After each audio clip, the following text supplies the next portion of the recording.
اعوذ باللہ من الشیطان الرجیم بسم اللہ الرحمن الرحیم الحمد للہ رب العالمین وصلی اللہ علی محمد وآلہ الطاہرین اللہم صلی علی محمد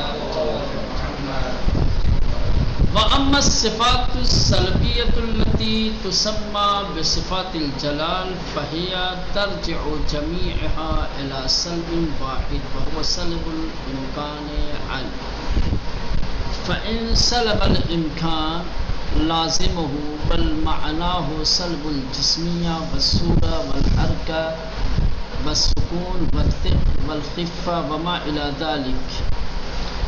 بات چل رہی تھی اللہ کی صفات کے سلسلے میں۔ اس سے پہلے اللہ کی صفات ثبوتیہ کے سلسلے میں امامیہ کا عقیدہ ذکر کیا۔ صفات ثبوتیہ کیا ہیں، ٹھیک ہے، اس سلسلے میں تفصیلی بحث ہوئی۔ آج جو ہے صفات سلبیہ کے سلسلے میں، جس طریقے سے صفات ثبوتیہ کا ایک دوسرا نام تھا جس کو کہا گیا تھا صفات کیا ہے، جمال و کمال، کیا تھا، جمال و کمال۔ صفات سلبیہ کا ایک دوسرا نام ہے جس کو کہا جاتا ہے صفات جلال، ٹھیک ہے، کیا کہتے ہیں، صفات۔ یہ جتنی بھی صفات سلبیہ ہیں اللہ کی، وہ ایک ہی چیز کے سلب کی طرف پلٹتی ہیں۔ وہ کیا ہے، سلب الامکان عنہ، اللہ کی ذات سے ان سب کے ممکن ہونے کو سلب کرنا۔ سمجھ لیں، جتنی بھی صفات سلبیہ ہیں ان کے سلب کا مرجع جب دیکھیں گے تو ان سب کے سلب کا مرجع کیا ہے، سلب الامکان عنہ۔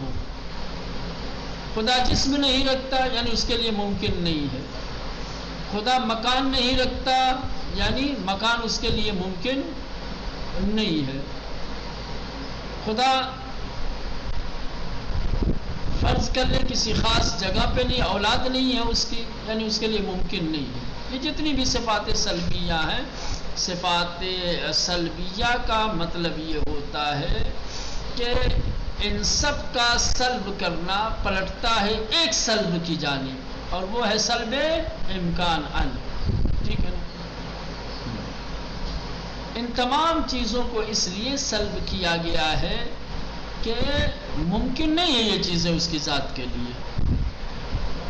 اگر اس کی ذات کے لیے ممکن ہوتا تو ان سب کا رجوع سلب امکان کی طرف نہ ہوتا، کیونکہ ممکن نہیں ہے، ہم اصلاً امکان کو ہی سلب کر رہے ہیں۔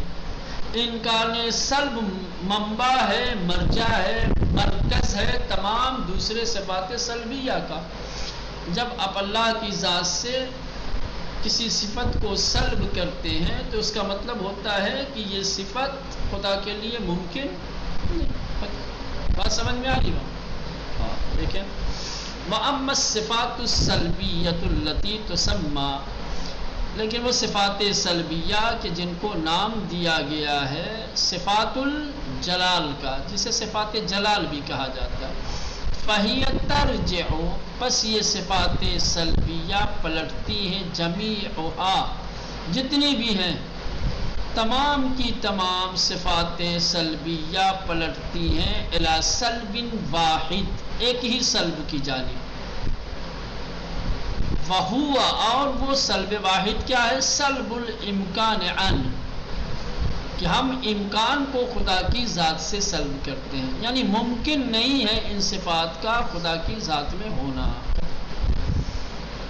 فَإِن سَلَبَ الْإِمْكَانَ لَازِمُهُ بَلْ مَعْنَاهُ سَلْبُ الْجِسْمِيَّةِ، پس اگر امکان کو آپ سلب کرتے ہیں تو امکان سلب کا مطلب یہ ہے کہ آپ اس سے جسم کو سلب کر رہے ہیں، صورت کو سلب کر رہے ہیں، حرکت کو سلب کر رہے ہیں، یعنی ایک ہی امکان میں مولانا یہ سارے سلبی سے بات ہے۔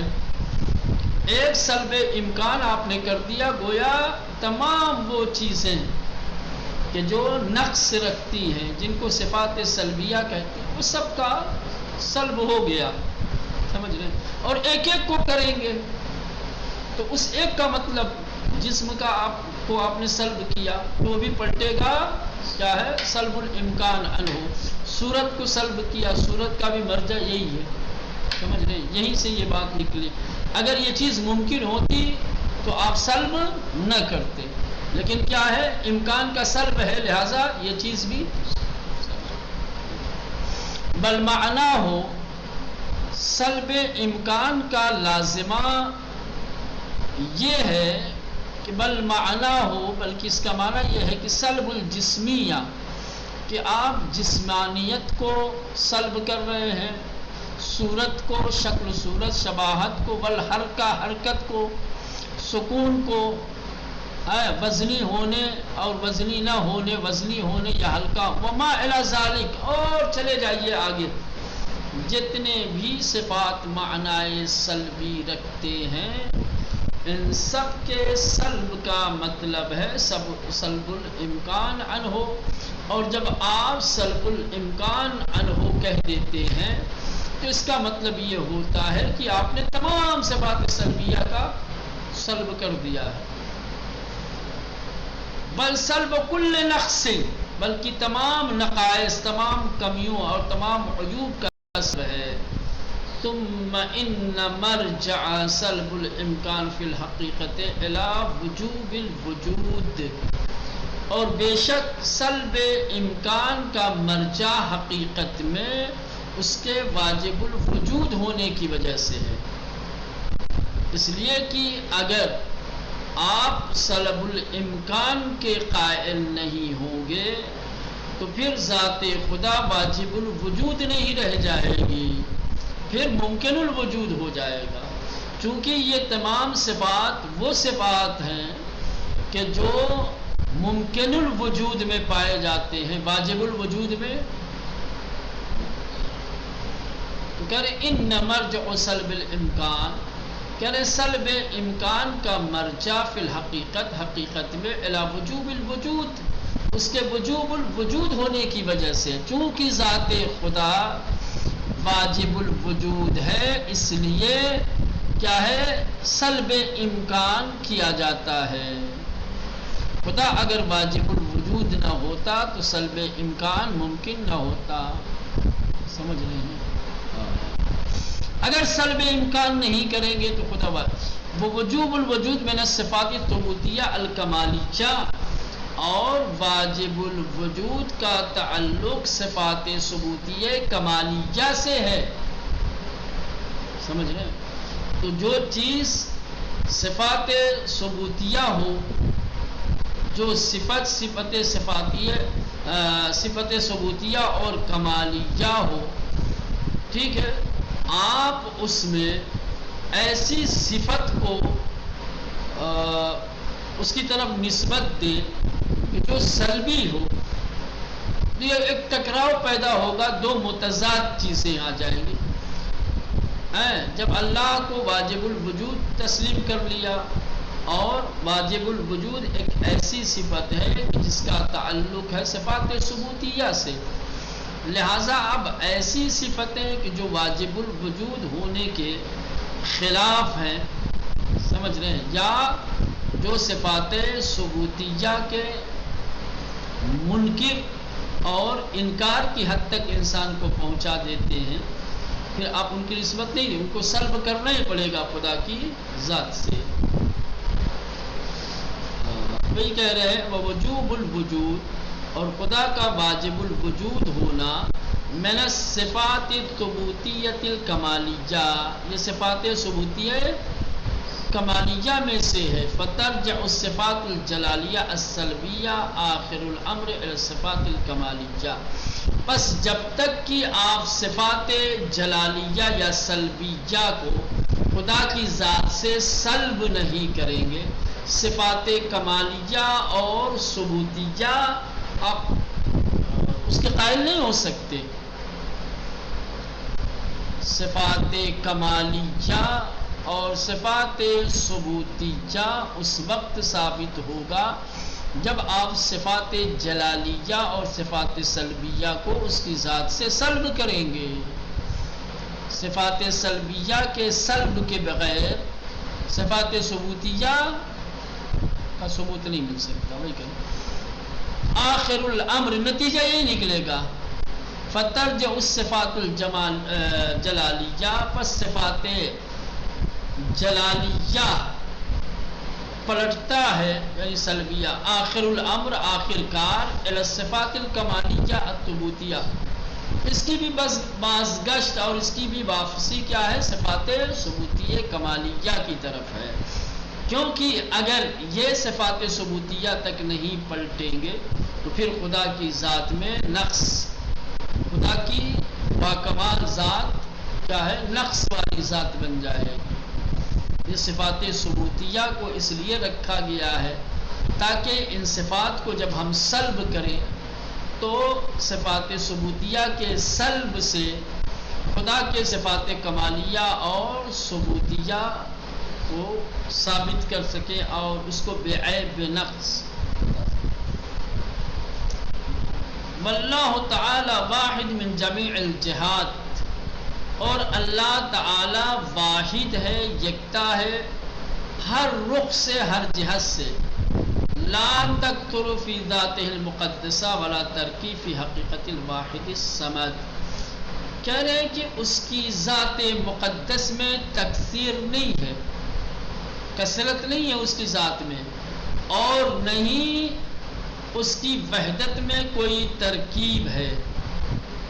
آسان لفظوں میں نہ خدا تکثر رکھتا ہے نہ ترکیب رکھتا ہے. یہ خاصے ممکن الوجود کے ہیں. واللہ تعالی واحد من جمیع الجہات، اور اللہ تعالی واحد ہے، ایک ہے، من جمیع الجہات ہر اعتبار سے، ہر رخ سے. لا تکثر فی ذاتہ المقدسہ، اس کی مقدس ذات میں نہ تو کثرت ہے ولا ترکیب، اور نہیں ترکیب ہے. فی حقیقت الواحد الصمد، اس کی حقیقت واحد صمدیہ میں، یعنی اس کی حقیقت میں، اس کی ذات میں. اب پہلے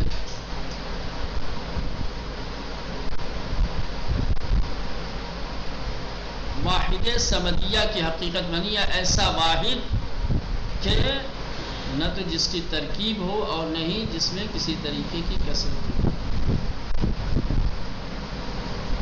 ولا ينقض العجب من قول من يذهب الى رجوع الصفات الثبوتية الى الصفات السلبية لما عز عليه ان يفهم كيف ان صفاته عين ذاته، فتخيل ان الصفات الثبوتية ترجع الى السلب ليطمئن إلى القول بوحدة الذات وعدم تكسرها، فوقع بما هو أسبق إذ جعل الذات التي هي عين الوجود ومحض الوجود والفاقدة لكل نقص وجهة إمكان. اب یہاں تھوڑا سا بحث سخت ہے، مشکل ہے، سمجھ رہے ہیں، اس کی طرف تھوڑی توجہ دینے کی ضرورت ہے. کچھ لوگوں نے کہا ہے کہ صفات ثبوتیہ صفات سلبیہ کی طرف پلٹتی ہے، یعنی ایک دم بالکل برعکس. اس سے پہلے ہم نے یہ کہا تھا کہ صفات سلبیہ کی بازگشت صفات ثبوتیہ کی وجہ سے ہے. سمجھ رہے ہیں؟ اب بعض لوگوں نے کہا ہے کہ صفات ثبوتیہ کا مرجع، اس کی بازگشت صفات سلبیہ کی طرف ہے، کیونکہ ان کو یہی نہیں سمجھ میں آیا. یہ جو نظریہ پیش کیا ہے، اس نظریے کی وجہ یہ ہے کہ وہ صفات خدا کو عین ذات نہیں مانتے. سمجھ رہے ہیں؟ اگر آپ صفات خدا کو عین ذات مان لیں گے تو پھر ایسی صورت میں صفات سلبیہ کا مرجع صفات ثبوتیہ ہوگا. لیکن اگر آپ صفات پروردگار کو عین ذات نہیں مانیں گے تو اس کا نتیجہ یہی ہوگا کہ آپ صفات ثبوتیہ کا مرجع صفات سلبیہ کو قرار دیں گے.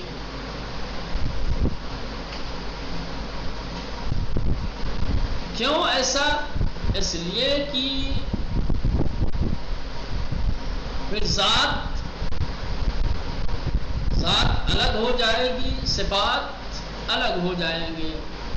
ٹھیک، ذات اور صفات جب الگ ہو جائیں گے تو یہ ہونا لازمی ہے. دیکھیں، بلا ينقض العجب من قول، کہہ رہے ہیں کہ تعجب ہے ان لوگوں کے قول پر، ان لوگوں کے نظریے پر، من يذهب الى رجوع الصفات، جو اس جانب گئے ہیں، جن کا نظریہ یہ ہے کہ صفات ثبوتیہ کا رجوع ہوتا ہے، صفات ثبوتیہ پلٹتے ہیں الی الصفات السلبیہ، صفات سلبیہ کی طرف. آسان لفظوں میں کہوں کہ کچھ لوگوں نے صفات ثبوتیہ کی بازگشت صفات سلبیہ کی طرف قرار دیا ہے. مصنف کہہ رہے مجھے ایسے لوگوں کے خیالات اور نظریات پر تعجب ہو رہا ہے کہ کس طریقے سے وہ صفات ثبوتیہ کا مرجع صفات سلبیہ کو قرار دیتے ہیں.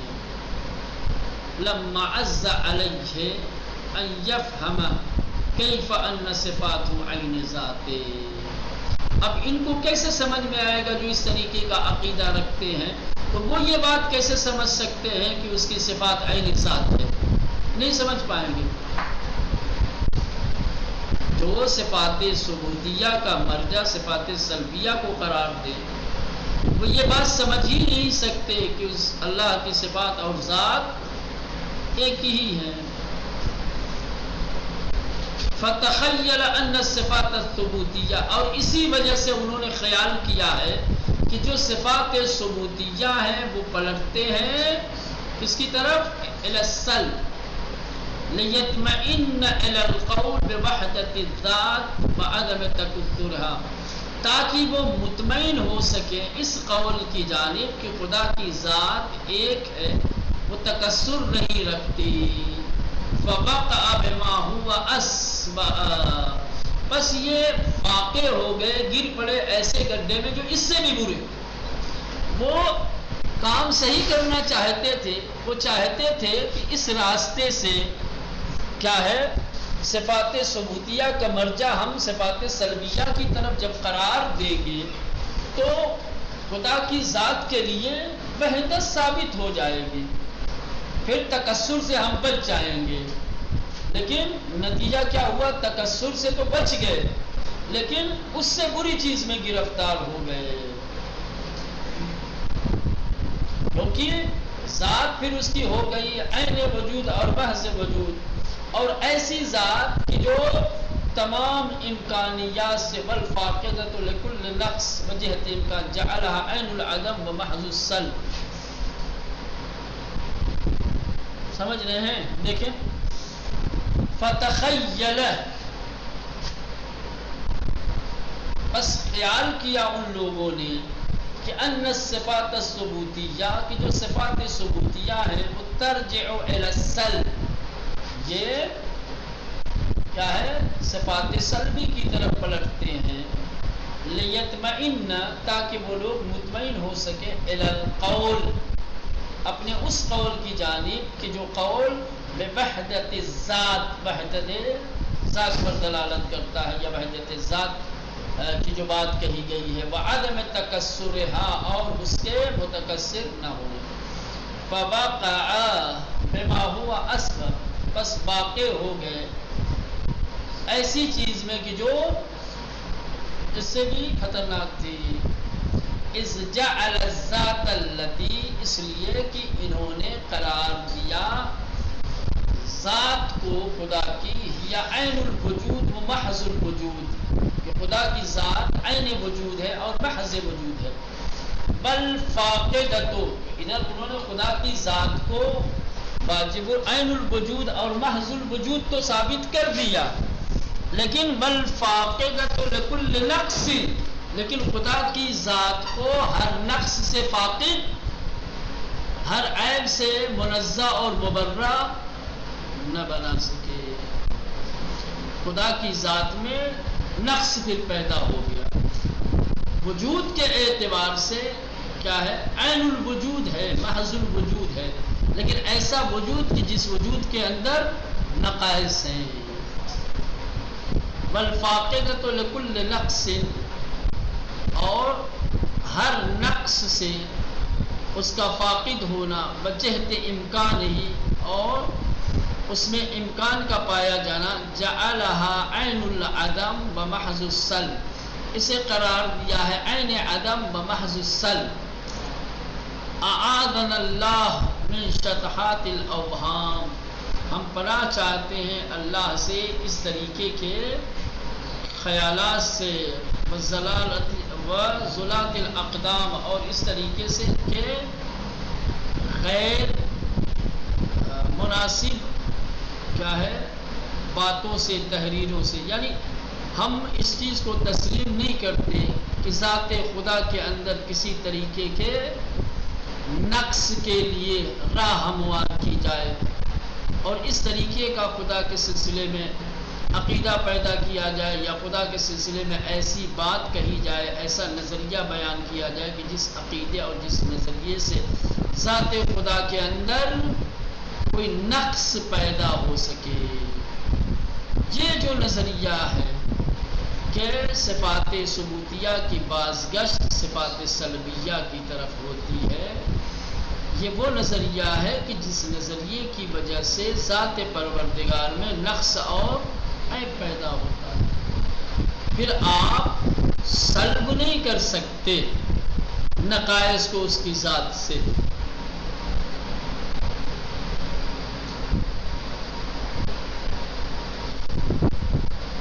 کما لا ينقضي العجب من قول من يذهب الى ان صفاته الثبوتيه زائدة على ذاته، ایسے ہی ایک اور نظریہ ہے خدا کی صفات کے سلسلے میں، وہ کیا ہے؟ وہ نظریہ یہ ہے کہ خدا کی صفات زائد بر ذات ہیں۔ کیا ہے؟ خدا کی صفات زائد بر ذات ہیں۔ تو اس طریقے کا نظریہ رکھنے والے، ہمیں ان پر بھی تعجب ہے، ہمیں حیرت ہے ان لوگوں پر کہ جو خدا کی صفات کے سلسلے میں زائد بر ذات ہونے کا عقیدہ رکھتے ہیں۔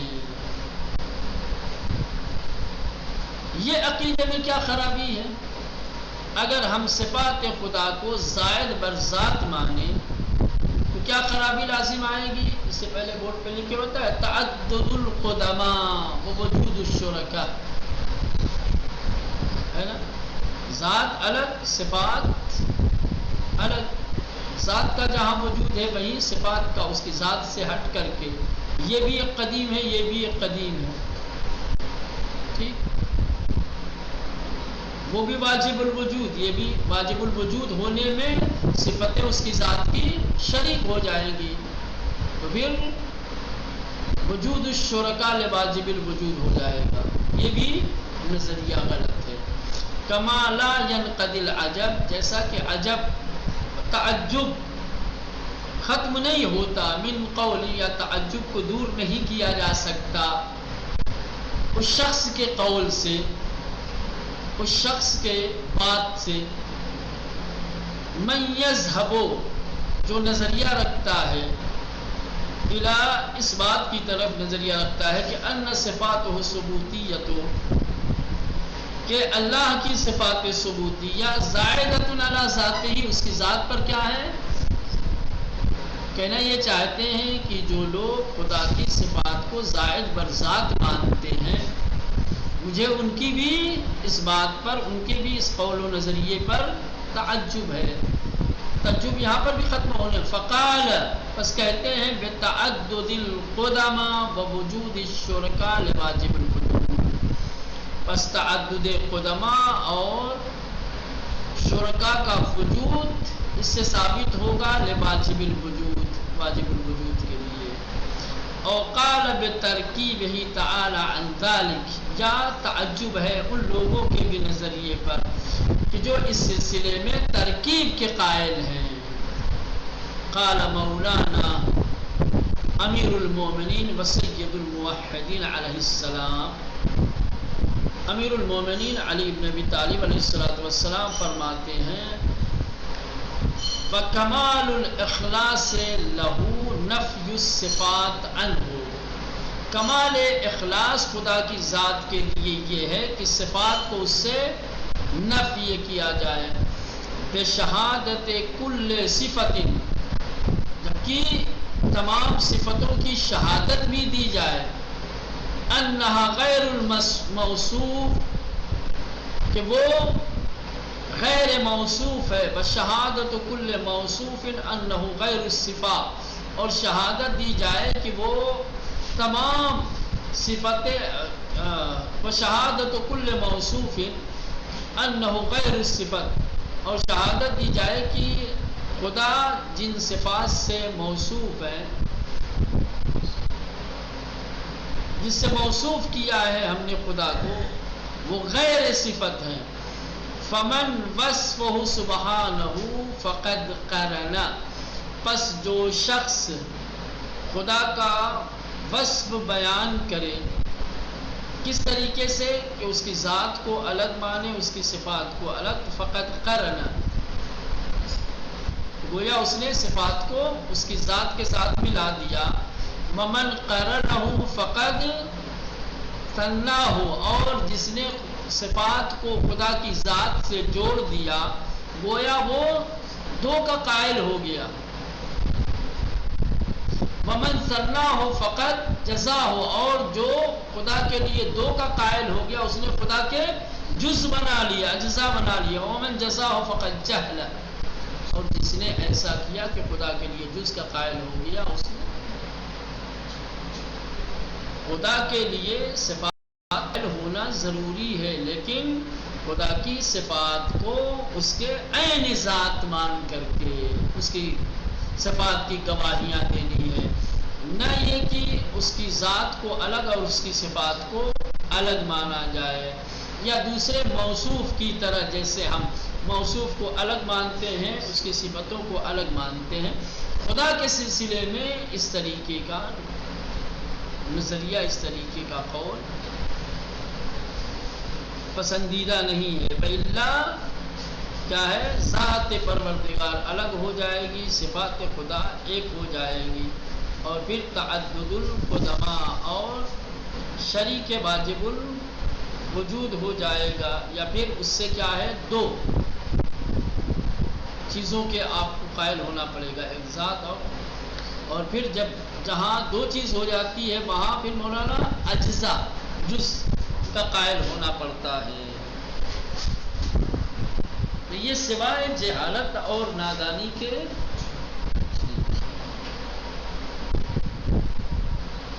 چلیں یہ بات ختم ہو گئی. اب عقیدتنا بالعدل، توحید کی گفتگو تمام ہو گئی. اب دوسرا اصول کیا ہے، عدل پروردگار، اس کے سلسلے میں